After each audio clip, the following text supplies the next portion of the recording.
Il n'était qu'un simple employé dans une grande entreprise de Kinshasa. Un jeune homme sans fortune, sans relation, mais avec une volonté que la pauvreté n'avait pas réussi à briser. Son nom, c'était Joël. Depuis la mort de sa mère, il vivait avec sa grand-mère, Mama Odette, dans une petite maison au fond d'un quartier populaire. Il n'avait jamais connu son père. On disait qu'il avait disparu avant même sa naissance. Alors, tout ce qu'il avait connu de tendresse, c'était les bras de Mama Odette. C'est elle qui l'avait élevé, nourri, conseillé, et qui, malgré les années et la fatigue, n'avait jamais cessé de lui répéter que la dignité d'un homme ne se mesure pas à sa richesse. Pour la soigner et payer leurs besoins, Joël faisait de petits boulots, un jour sur un chantier, un autre au marché, parfois porteur de sacs ou livreur de colis. Mais les maigres revenus ne suffisaient plus. Quand les médicaments manquaient, il se sentait impuissant. Et c'est un soir, après avoir entendu sa grand-mère tousser toute la nuit, qu'il prit une décision.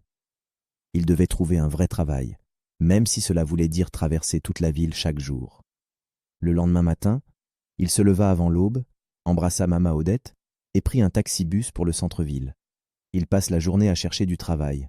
Partout, on lui disait « Reviens demain » ou parfois rien du tout. Mais il ne se découragea pas. 3 jours plus tard, un gardien d'immeuble lui souffla qu'une grande entreprise du quartier recrutait des agents d'entretien. Le lendemain, Joël suivit la direction indiquée. Devant lui, un immense bâtiment portait une enseigne brillante, Libala Group. C'était l'une des sociétés les plus respectées du pays. Il entra timidement et demanda à rencontrer le responsable du personnel. Après quelques questions rapides, on lui remit un badge et une tenue de travail. Ce jour-là, Joël sentit une joie qu'il n'avait pas ressentie depuis longtemps. Enfin, il avait un vrai emploi. Pas un grand poste, pas un salaire de rêve, mais un travail stable, et la fierté de pouvoir rentrer le soir avec quelque chose à donner à sa grand-mère. Le lendemain, il commença son service. Il arrive avant les autres, rangea le matériel dans la réserve, prit son balai et se mit à nettoyer les bureaux du rez-de-chaussée. Il travaillait avec soin, sans se presser, observant tout ce nouveau monde où les gens marchaient vite, parlèrent fort et semblaient revivre dans une autre réalité que la sienne. Et c'est là, au détour d'un couloir, qu'il la vit pour la première fois. Naomi Libala, la fille du PDG. Une jeune femme élégante, souriante, qui avançait d'un pas assuré, saluant poliment tout le monde sur son passage. Quand elle passa près de lui, Joël baissa la tête par réflexe, mais son parfum resta dans l'air. Il releva les yeux juste un instant et leurs regards se croisèrent. Ce n'était rien, peut-être une seconde à peine, mais dans cette seconde, Joël sentit quelque chose d'étrange, un mélange de curiosité, d'admiration et d'émotion. Il ne savait pas que ce regard-là serait le premier pas d'une histoire qui dépasserait tout ce qu'il avait imaginé. Les jours passaient, et Joël s'habituait peu à peu à sa nouvelle vie. Chaque matin, il arrivait bien avant l'ouverture, nettoyait les bureaux, essuyait les vitres, rangeait les dossiers oubliés sur les tables. Il travaillait en silence, concentré, sans jamais se plaindre. Les autres agents d'entretien parlaient souvent, riaient fort, se plaignaient de la chaleur ou des horaires. Lui, il gardait toujours la même attitude, calme, discret et respectueux. Dans les couloirs, certains cadres commençaient à remarquer sa manière de travailler. « Ce garçon est différent », disait parfois une secrétaire. « Il fait les choses comme si tout dépendait de lui. » Et ce fut un matin, alors qu'il nettoyait le grand hall d'entrée, que le destin décida de se manifester à nouveau. Naomi descendait des étages supérieurs pour rejoindre une réunion. Elle tenait plusieurs dossiers dans ses bras et marchait vite, concentrée, sans vraiment regarder autour d'elle. Mais en passant, elle heurta par mégarde le seau de Joël. Un peu d'eau éclaboussa sa robe. Joël se redressa aussitôt, paniqué. « Je suis vraiment désolé, mademoiselle. Je ne vous avais pas vu passer. » Naomi s'arrêta, observa la tache d'eau, puis leva les yeux vers lui. Son visage resta calme. « Ce n'est rien, » dit-elle doucement. « C'est moi qui n'ai pas fait attention. » Joël, embarrassé, voulut insister pour essuyer la tache, mais elle lui fit un signe de la main. « Ne vous inquiétez pas, tout va bien. » Ce jour-là, Joël sentit quelque chose de nouveau, de la considération. Elle aurait pu l'humilier devant tout le monde, comme certains cadres le faisaient souvent. Mais non, elle lui avait parlé avec respect, presque avec bienveillance. Et cette attitude, simple mais rare, resta gravée dans son esprit. Les jours suivants, il se surprit à attendre inconsciemment le moment où elle passerait dans le hall. Chaque fois qu'il apercevait sa silhouette, il se redressait, essuyait ses mains, faisait semblant de travailler ailleurs, juste pour ne pas paraître trop attentif. Mais il ne pouvait pas s'empêcher de la suivre du regard. Et sans qu'il ne s'en rende compte, Naomi aussi avait commencé à remarquer ce jeune homme toujours silencieux, toujours concentré. Un matin, elle demanda discrètement à la réceptionniste. « Comment s'appelle le nouveau garçon du nettoyage ?»« Joël, » répondit la femme. « Un garçon très poli, toujours à l'heure. » Ce nom resta dans son esprit. Joël. Elle ne savait pas pourquoi, mais elle voulait en savoir plus. Un jeudi, alors que la journée venait de commencer, Naomi arriva plus tôt que d'habitude. Le hall était encore presque vide. Joël, lui, nettoyait la grande vitre près de l'entrée. Quand il la vit arriver, il hésita, puis se décala pour lui laisser le passage. Mais cette fois, ce fut elle qui prit la parole. « Bonjour. Joël, c'est bien ça ?» Il sursauta légèrement, surpris qu'elle connaisse son nom. « Oui, mademoiselle. Je voulais juste te dire que je trouve ton travail très bien fait. Cet endroit est toujours impeccable. » Joël resta figé, incapable de répondre immédiatement. Personne ne lui avait jamais adressé ce genre de mots dans cet immeuble. « Merci, mademoiselle, » finit-il par dire d'une voix basse. « Je fais simplement ce qu'on attend de moi. »« Non, » répondit-elle en souriant. « Tu fais plus que ça. » Puis elle s'en alla, laissant derrière elle ce léger parfum que Joël reconnaîtrait entre mille. Ce matin-là, il eut du mal à se concentrer sur son travail. Chaque mot, chaque sourire repassait dans sa tête. C'était la première fois depuis longtemps qu'il sentait qu'on le voyait vraiment. Pas comme un simple employé, mais comme un être humain. Et sans le savoir, Naomi venait d'ouvrir une porte que plus rien ne pourrait refermer. Depuis ce jour-là, rien ne fut plus pareil pour Joël. Chaque matin, en franchissant les portes de l'entreprise, il ressentait une étrange impatience. Il n'attendait plus seulement le travail, il attendait elle. Un simple bonjour, un sourire furtif, parfois même un simple regard dans le couloir suffisait à rendre sa journée plus légère. Mais malgré cette joie discrète, Joël restait prudent. Il savait que Naomi était la fille du PDG et que leurs différences sociales formaient un mur qu'il n'aurait peut-être jamais le droit de franchir. Alors, il se contentait de la regarder de loin, convaincu que c'était déjà beaucoup. Un matin pourtant, le hasard leur donna une nouvelle occasion de se parler. Naomi était arrivée plus tôt que d'habitude pour préparer une présentation. Elle avait posé plusieurs dossiers sur la table de la salle de réunion, mais l'un d'eux lui échappa des mains et se renversa au sol. Joël, qui nettoyait non loin, accourut aussitôt pour l'aider. « Laisse, je vais ramasser, » dit-elle, surprise mais souriante. « Non, madame, je ne peux pas vous laisser faire ça. » Il se baissa, rassembla rapidement les papiers, les remit soigneusement dans la chemise et les lui tendit. « Merci, Joël, » dit-elle en le regardant dans les yeux. « Tu es toujours là quand il faut. » Il baissa la tête, gêné, mais cette fois, elle insista. « Tu as toujours été comme ça, discret, mais efficace. Les gens comme toi, on ne les remarque pas toujours, mais sans vous, rien ne tournerait ici. » Ces mots, simples mais sincères, restèrent longtemps dans le cœur de Joël. Ce soir-là, en rentrant chez lui, il pensa à elle tout le long du trajet. Le bruit du bus, la foule, le vent sur son visage. Rien ne semblait exister autour de lui.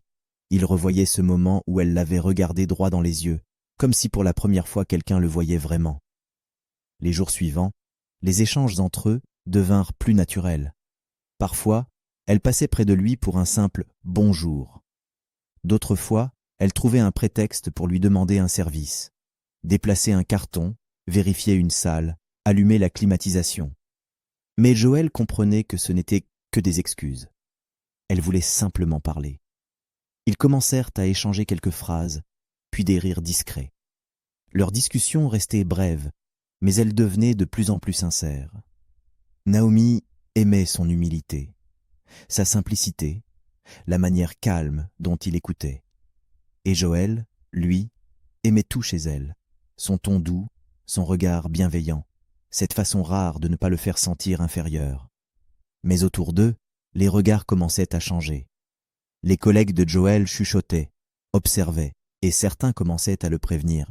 « Frère, fais attention. Ce n'est pas bon que le PDG voie ça. » Joël se contentait de sourire, mais au fond, il savait qu'ils avaient raison. Il essayait de se convaincre qu'il n'y avait rien entre eux. Mais son cœur, lui, n'en était plus si sûr. Et pendant ce temps, au dernier étage, Monsieur Libala, le père de Naomi, commençait à entendre des murmures qu'il n'allait pas tarder à prendre très au sérieux. Les rumeurs avaient fini par remonter jusqu'au dernier étage. Au début, Monsieur Libala n'y prêta pas attention. Dans son esprit, sa fille n'aurait jamais accordé le moindre regard à un employé d'entretien.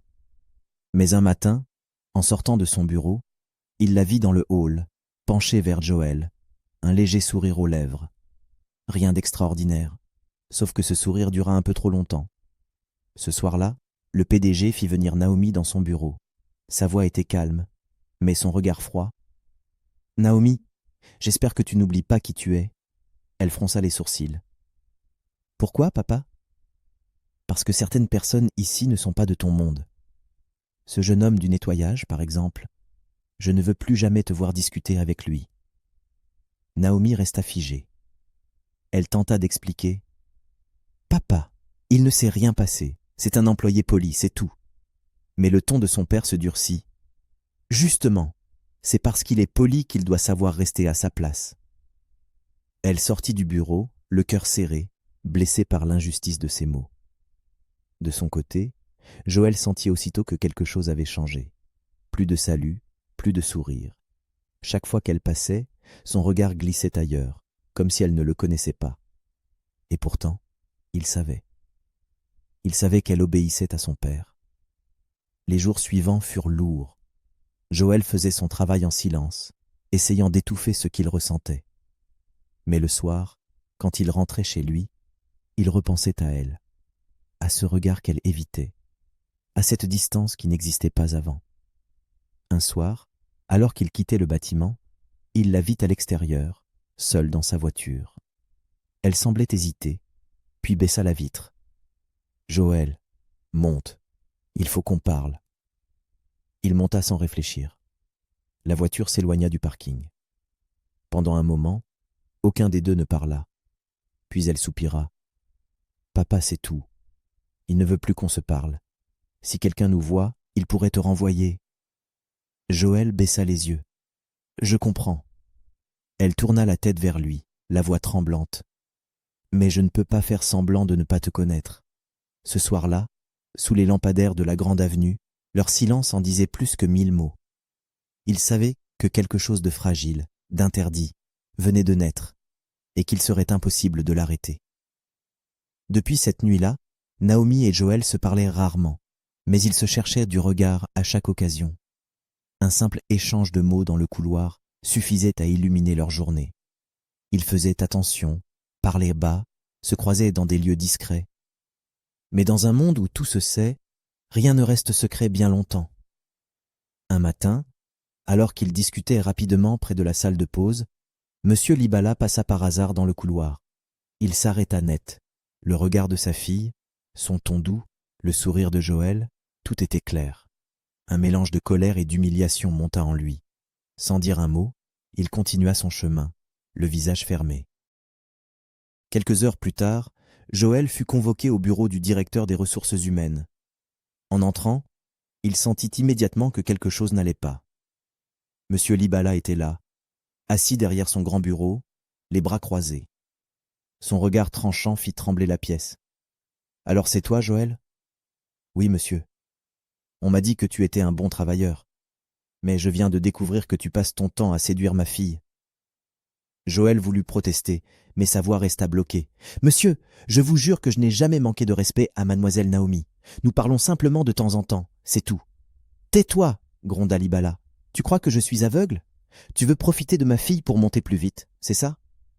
Les mots tombaient comme des coups. Joël sentit sa gorge se serrer, son cœur battre plus fort, mais il resta droit. « Je ne cherche pas à profiter d'elle, monsieur. J'ai trop de respect pour ça. » Libala se leva brusquement. « Assez. À partir d'aujourd'hui, je ne veux plus te voir ici.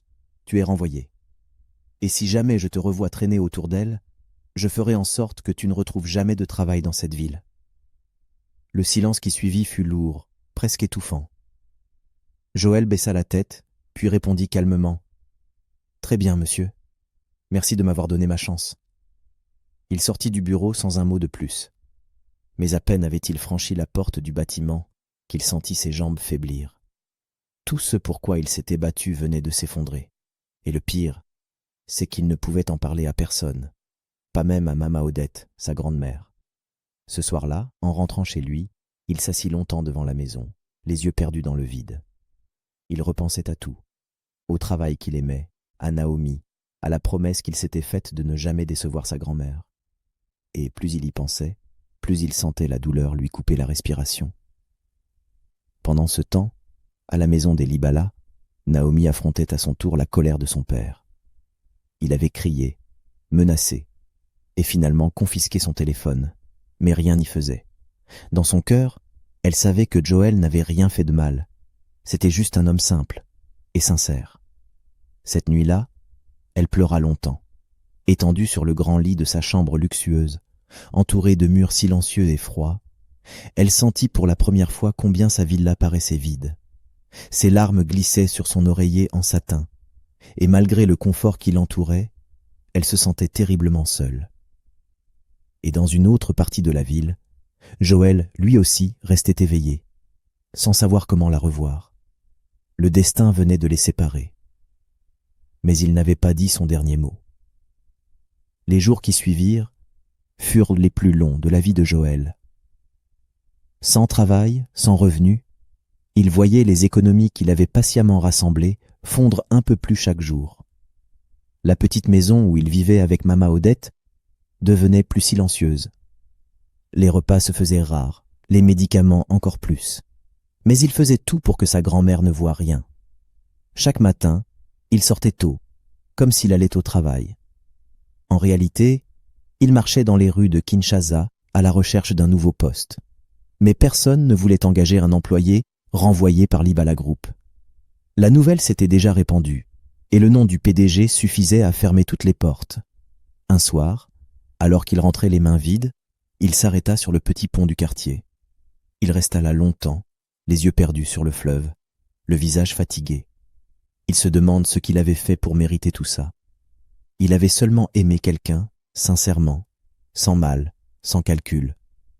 Mais dans ce monde, la sincérité semblait être une faute. Ce même soir, à plusieurs kilomètres de là, Naomi pleurait encore. Elle ne supportait plus de savoir que Joël souffrait à cause d'elle. Elle avait essayé de parler à son père, de le raisonner, mais rien n'y faisait. « Tu ne comprends pas, Naomi, » répétait-il.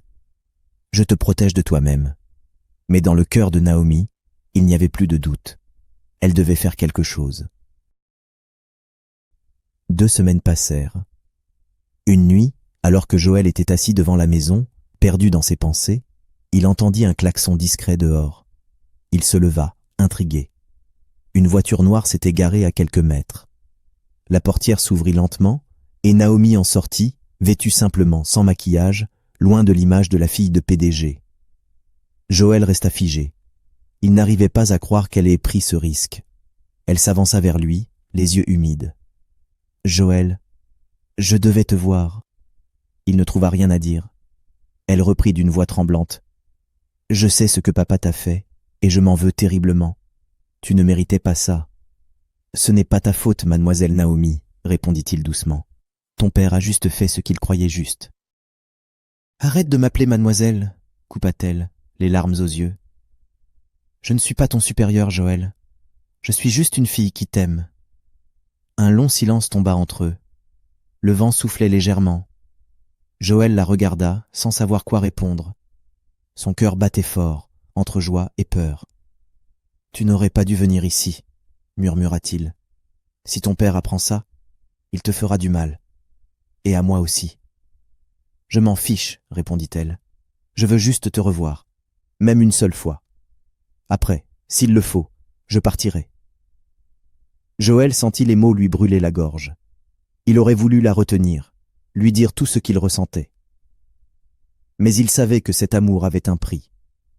Alors il se contenta de la regarder, les yeux pleins de gratitude et de douleur mêlée.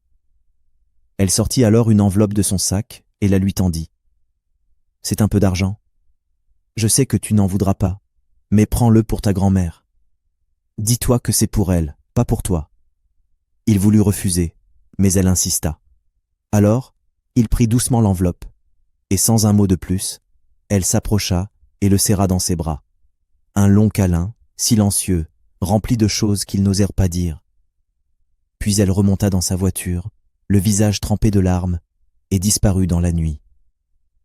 Joël resta là, debout au milieu de la route, l'enveloppe à la main, le cœur serré.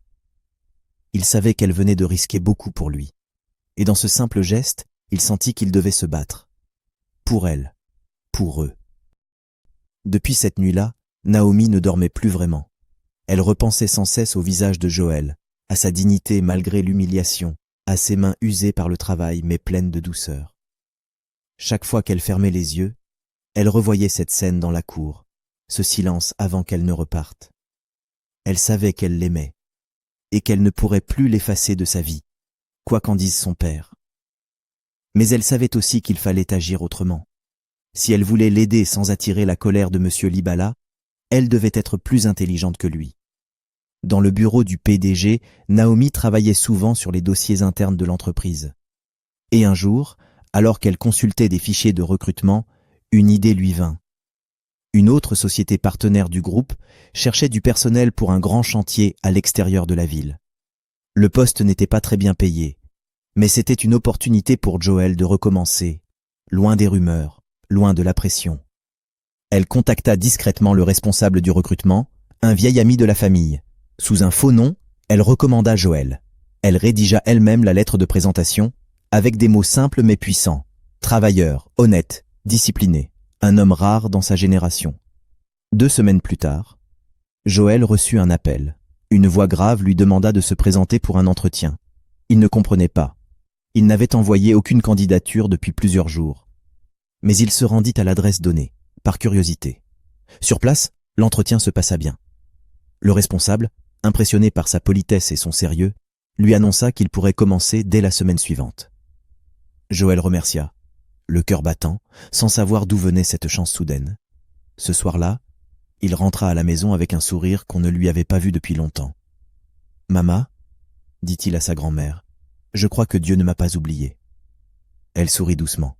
« Je t'avais dit, mon fils, les gens sincères finissent toujours par être récompensés. » Pendant ce temps, Naomi était dans son bureau lorsque le responsable l'appela pour lui annoncer la nouvelle. Joël avait été retenu. Un sourire discret traversa son visage. Elle avait réussi. Mais elle ne pouvait rien dire, pas même un mot. Chaque jour, elle vivait entre 2 mondes. Celui du bureau, où elle devait sourire devant son père, et celui de son cœur, où elle attendait juste le jour où Joël se relèverait. Avant qu'il ne parte pour sa nouvelle mission, Naomi écrivit une courte lettre, sans nom, sans signature. « Je sais que tu ne m'en veux pas. Garde confiance.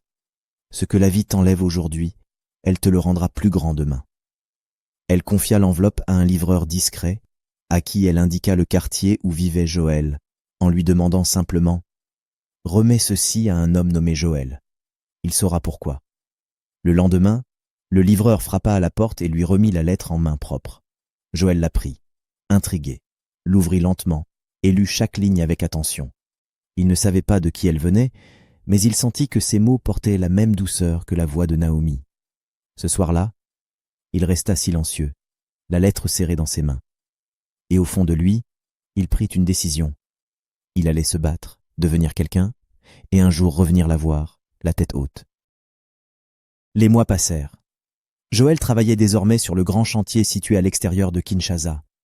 Ce n'était pas un emploi de rêve, mais il s'y donnait corps et âme. Sous le soleil brûlant, il portait, clouait, réparait, apprenait. Peu à peu, son sérieux attira l'attention du contremaître, qui finit par lui confier des responsabilités. Et quand un jour, ce dernier tomba malade, c'est Joël qu'on appela pour superviser les équipes. À force de travail et de discipline, il gagna la confiance de tous. Le directeur du chantier, impressionné, lui proposa une formation en gestion des travaux. C'était la première fois que quelqu'un croyait vraiment en lui. Joël accepta avec gratitude. Chaque soir, il étudiait, prenait des notes, relisait ses leçons, pendant que sa grand-mère priait pour lui au village. 3 ans plus tard, il n'était plus le simple employé du nettoyage. Il était devenu un homme responsable, compétent, respecté. Et un matin, il reçut un message inattendu. Le groupe Libala recherche un chef d'équipe pour un nouveau projet. Postulé s'y intéresser, Joël relut le message plusieurs fois. Le nom Libala réveilla en lui un mélange de souvenirs et de blessures. Il hésita longtemps, mais finit par se dire « Si Dieu me ramène là-bas, c'est qu'il y a une raison ». Quelques semaines plus tard, il se présenta à l'entretien. Le bureau avait changé, plus moderne, plus grand. Mais l'enseigne, elle, était la même. Libala Group. Personne ne le reconnut. Il avait pris du muscle, gagné en prestance, et son allure respirait la confiance. Le responsable des ressources humaines, impressionné par son parcours, le félicita. « Votre dossier est remarquable. Avec votre expérience, vous allez diriger toute une équipe. » Joël le remercia calmement. Mais au fond de lui, il ressentait un mélange étrange de joie et de crainte. Il ne savait pas s'il reverrait Naomi, ni comment elle réagirait. Le premier jour de son retour, tout semblait nouveau. Les visages avaient changé, les locaux aussi. Mais en montant au 2e étage, il entendit une voix derrière lui. « Excusez-moi. Vous êtes bien, monsieur Joël ?» Il se retourna, et son cœur se serra. C'était Naomi. Elle resta figée quelques secondes, incapable de parler. Leurs regards se croisèrent comme au premier jour, mais cette fois, il n'y avait plus la même distance entre eux. Joël, vêtu d'une chemise propre et d'un badge de superviseur, la salua poliment. « Bonjour, mademoiselle. » Elle esquissa un sourire bouleversé. « Je savais que tu reviendrais, mais je ne m'attendais pas à te revoir ainsi. » Le temps semblait s'être arrêté. Ni l'un ni l'autre ne parla pendant plusieurs secondes. Puis elle reprit, d'une voix douce. « Papa n'est plus le même. Beaucoup de choses ont changé ici. » Joël hocha la tête. « Moi aussi j'ai changé. » Ce jour-là, il comprit que le destin lui avait rendu bien plus qu'un travail. Il lui avait rendu sa dignité. Et dans le regard de Naomi, il lut une promesse silencieuse, celle d'un amour qui avait survécu à la honte, à la distance et au temps.